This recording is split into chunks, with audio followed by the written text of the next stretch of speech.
नमस्कार माझ्या मित्र आणि मैत्रिणींनो, अमोल बोल परिवारात आपलं स्वागत आहे. समजा उद्या सकाळी उठल्यावर तुम्हाला कळलं की तुमच्या बँक खात्यातून दररोज 50 रुपये चोरी होत आहेत. कदाचित पहिल्या दिवशी तुम्ही दुर्लक्ष कराल, दुसऱ्या दिवशीही फारसं मनावर घेणार नाही. पण जेव्हा महिन्याच्या शेवटी हजारो रुपये कमी दिसतील तेव्हा तुम्ही त्या चोराला शोधण्यासाठी जीवाचा आटापिटा कराल. पण आज मी तुम्हाला अशा एका चोराबद्दल सांगणार आहे जो हळूहळू तुमचा वेळ, एकाग्रता, स्वप्न आणि भविष्य चोरत आहे. आणि आश्चर्याची गोष्ट म्हणजे त्याला आपणच रोज स्वतःसोबत घेऊन फिरतो. हो, तो चोर म्हणजे आपला मोबाईल फोन. थांबा, कन्फ्यूज होऊ नका. मी असं अजिबात म्हणत नाही की मोबाईल फोन वाईट आहे. मोबाईलमुळे आपण शिकतो, काम करतो, जगाशी जोडलेले राहतो. इथे मुद्दा मोबाईलचा नाहीये हे लक्षात घ्या. इथे खरा प्रश्न एवढाच आहे की मोबाईल फोन तुमच्या नियंत्रणात आहे की तुम्ही मोबाईलच्या नियंत्रणात आहात. एकदा स्वतःला हा प्रश्न नक्की विचारा. कारण आज लाखो लोक सकाळी डोळे उघडताच स्वतःचा चेहरा पाहण्याआधी, देवाचं स्मरण करण्याआधी किंवा आई वडिलांशी 2 शब्द बोलण्याआधी नकळत मोबाईल फोन हातात घेतात.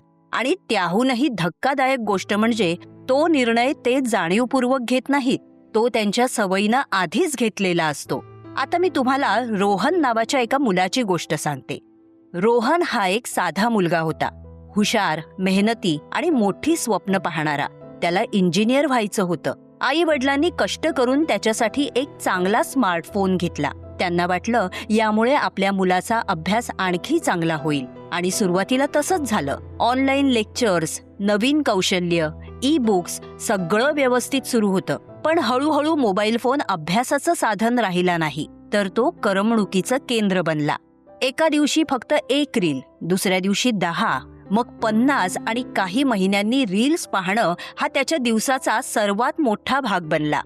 त्याला वाटायचं मी फक्त 5 मिनिटं पाहतोय, पण नकळत तीच 5 मिनिटं 2-3 तासात बदलली आणि त्याला त्याची जाणीवही झाली नाही. हळूहळू अभ्यास मागे पडला. पुस्तकांवर धूळ साचू लागली. लक्ष केंद्रित करणं कठीण झालं.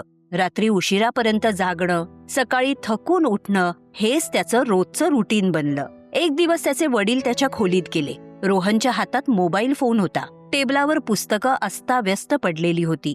पण गेल्या अर्ध्या तासात एकही पान पुढे पलटलं गेलं नव्हतं. वडिलांनी फक्त एकच प्रश्न विचारला, रोहन, तू मोबाईल वापरतोस की मोबाईल तुला वापरतोय? हा प्रश्न ऐकताच रोहनच्या तोंडून एकही शब्द बाहेर पडला नाही.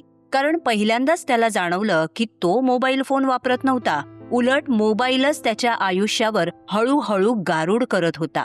तसं पाहिलं तर रोहनप्रमाणे आज लाखो तरुणांच्या हातात मोबाईल फोन आहे.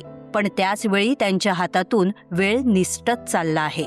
एकाग्रता लुप्त होत आहे. नाती कमकुवत होत चालली आहेत आणि कळत नकळत त्यांचीही स्वप्न त्यांच्यापासून दूर जात आहेत. पण प्रश्न असा आहे की मोबाईलमध्ये असं काय आहे की जगातील सर्वात बुद्धिमान लोकही त्यापासून सहज दूर जाऊ शकत नाहीत? आपण फक्त एक मेसेज पाहायला जातो आणि तासाभरानंतर फोन बाजूला ठेवतो. हे फक्त आपल्या इच्छाशक्तीचं अपयश आहे की यामागे आपल्या मेंदूचं एखादं खोल मानसशास्त्र लपलेलं आहे? चला तर मग आता त्या मागचं शास्त्रच समजून घेऊया. मला सांगा, तुमच्या सोबत असं कधी घडलंय का? एखादा महत्वाचा मेसेज आला आहे का ते पाहण्यासाठी मोबाईल उघडला आणि काही क्षणातच इंटरनेटच्या मोहजालात असे हरवून गेला की आपण मोबाईल नेमका कशासाठी हातात घेतला होता हेच विसरून गेलो. जर असं तुमच्या सोबतही होत असेल तर समजून घ्या, ही तुमची कमजोरी नाही.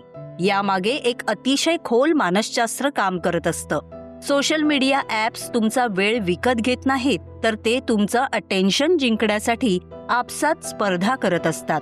कारण आजच्या जगात सर्वात मौल्यवान गोष्ट पैसा नाही, तर माणसाचं अटेन्शन आहे. तुम्ही जितका जास्त वेळ स्क्रीन समोर घालवाल तितका जास्त त्यांचा फायदा होतो. म्हणूनच प्रत्येक रील, प्रत्येक नोटिफिकेशन, प्रत्येक स्क्रोल अशा पद्धतीनं डिझाईन केलं जातं की तुम्ही पुन्हा पुन्हा त्या ॲपवर यावं आणि शक्य तितका जास्त वेळ तिथेच थांबावं. लक्षात घ्या, समस्या तुमच्या इच्छाशक्तीत नाही, तर समस्या तुमच्या मेंदूला जडलेल्या सोशल मीडियाच्या सवयीची आहे. जेव्हा तुम्ही पुस्तक उघडता, अभ्यासाला बसता तेव्हा मेंदू पुन्हा पुन्हा काहीतरी नवीन शोधू लागतो आणि म्हणूनच एकाच गोष्टीवर शांतपणे लक्ष केंद्रित करणं दिवसेंदिवस अधिक कठीण वाटू लागतं. मित्रमैत्रिणींनो, मोबाईल फोन तुमच्याकडून दररोज अशा 6 मौल्यवान गोष्टी हिरावून घेतो, ज्या एकदा हातातून निसटायला लागल्या की माणूस नकळत आयुष्यात मागे पडू लागतो. पहिली चोरी, तुमचा वेळ. आपल्याला वाटतं आपण फक्त 1 तास मोबाईल फोन वापरला, पण वास्तवात तुम्ही मोबाईलवर घालवलेला तो 1 तास तुमच्या आयुष्याच्या उरलेल्या वेळेतून कायमचा वजा झालेला असतो. आणि वेळेची सर्वात मोठी गोष्ट काय आहे माहितीये? ती शांतपणे हळूहळू निसटत राहते आणि जेव्हा तिची खरी किंमत समजते तेव्हा ती कायमची हातातून निसटून गेलेली असते. पूर्वी माणूस एखाद्या कामात तासनतास मन लावून काम करू शकत होता, पण आज 2 मिनिटं सुद्धा एका कामावर लक्ष केंद्रित करणं अनेकांना कठीण वाटतं. कारण मोबाईलनं आपल्या मेंदूला सतत नवीन गोष्टी पाहण्याची सवय लावली आहे. म्हणून अभ्यास असो, काम असो किंवा एखादं पुस्तक वाचणं असो, मन वारंवार मोबाईलकडे धाव घेतं. दुसरी चोरी, तुमची झोप. रात्री फक्त 5 मिनिटं असं म्हणत सुरू झालेला मोबाईल कधी 1-2 तास घेतो कळतही नाही. शरीर झोपतं, पण मेंदू जागाच राहतो. दुसऱ्या दिवशी काम करण्याची इच्छा नसते, अभ्यासात लक्ष लागत नाही आणि आपण म्हणतो आज मूडच नाही. तिसरी चोरी, तुमचा आत्मविश्वास. सोशल मीडियावर बहुतेक लोक त्यांच्या आयुष्यातील फक्त सर्वोत्तम क्षणच जगासमोर मांडतात, पण आपण नकळत आपल्या संपूर्ण आयुष्याची तुलना त्यांच्या त्या काही निवडक क्षणांशी करू लागतो. परिणामी स्वतःचं आयुष्य अपूर्ण वाटू लागतं, स्वतःबद्दल असमाधान वाढू लागतं आणि हळूहळू आपला आत्मविश्वास कमी होऊ लागतो. चौथी चोरी, तुमची नाती. आज अनेक घरांमध्ये 4 माणसं एकाच छताखाली एकत्र बसलेली असतात, पण प्रत्येकाचं लक्ष वेगवेगळ्या स्क्रीनमध्ये गुंतलेलं असतं. हळूहळू संवाद कमी होतो, हास्य हरवू लागतं आणि नात्यांमधला जिव्हाळाही कमी होत जातो. आपण हजारो लोकांशी ऑनलाईन जोडलेले असतो, पण आपल्या घरातल्या माणसांशी मनानं मात्र दुरावत चाललेले असतो. 5वी चोरी, तुमची स्वप्न. मोबाईल फोन तुम्हाला त्याच्या मोहजालात इतकं गुंतवून ठेवतो की तुम्ही तुमच्या स्वप्नांसाठी प्रत्यक्ष कृती करणंच विसरून जाता आणि तुमच्या ध्येयापासून भरकटत जाता. 6वी आणि सर्वात मोठी चोरी, मोबाईल तुमच्याकडून तुमचं भविष्य चोरतो. एका क्षणात नाही तर दररोज थोडं थोडं करून. कारण भविष्य एका मोठ्या निर्णयाने घडत नाही, तर ते रोजच्या छोट्या सवयींनी घडत असतं. आज खर्च केलेला 1 तास उद्याचं तुमचं एखादं कौशल्य बनू शकतं. पण जर आजचा बहुमूल्य वेळ फक्त मोबाईलच्या स्क्रीनवरच सरकत राहिला तर नकळत तुमची स्वप्नही तिथेच थांबून राहतील आणि तुमचं भविष्य तुमच्या अपेक्षेपेक्षा खूप मागे राहील. पण याचा अर्थ असा आहे का की आपण मोबाईल वापरणंच बंद करावं? तर नाही. यशस्वी लोक आणि अपयशी लोकांमध्ये सर्वात मोठा फरक बुद्धीचा नसतो, तर तो ध्येयाचा असतो. दोघांनाही दिवसाचे 24 तास मिळतात. फरक एवढाच, एक जण त्या वेळेची गुंतवणूक करतो आणि दुसरा तोच वेळ नकळत मोबाईल बघण्यात खर्च करून टाकतो. आजपासून स्वतःसाठी फक्त 5 छोटे नियम ठरवा. पहिला नियम, सकाळी उठल्यावर किमान 30 मिनिटं मोबाईल अजिबात उघडू नका.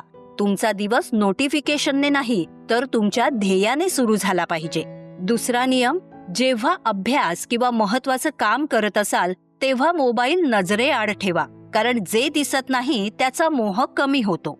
तिसरा नियम, सोशल मीडियासाठी एक कुठचीतरी वेळ ठरवा, त्याला तुमचं संपूर्ण आयुष्य ठरवू देऊ नका. चौथा नियम, झोपण्याच्या किमान 1 तास आधी मोबाईल स्क्रीनपासून दूर राहा, कारण उद्याचा दिवस आजच्या झोपेवर ठरत असतो. आणि 5वा नियम, दररोज स्वतःला एक प्रश्न विचारा, आज मी माझ्या स्वप्नांसाठी जास्त वेळ दिला की स्क्रीनसाठी? आज तुम्ही 1 तास पुस्तकाला दिलात तर उद्या ते ज्ञान बनून परत येईल. आज 1 तास व्यायामाला दिलात तर उद्या ते आरोग्य बनून परत येईल. आज 1 तास कुटुंबाला दिलात तर उद्या ते नात्यांची ताकद बनून परत येईल. पण आज 1 तास विचार न करता स्क्रीनवर घालवला तर उद्या तो फक्त पश्चाताप बनून परत येईल. मित्रमैत्रिणींनो, या व्हिडिओचा उद्देश मोबाईल फोनला दोष देणं नाही, तर तुमच्या आयुष्याचं नियंत्रण पुन्हा तुमच्या हातात देणं आहे. पुन्हा भेटू एका नव्या विचारासोबत. तोपर्यंत वेळेची किंमत ओळखा, स्वतःवर काम करा आणि तुमच्या आयुष्याचे मालक बना. धन्यवाद.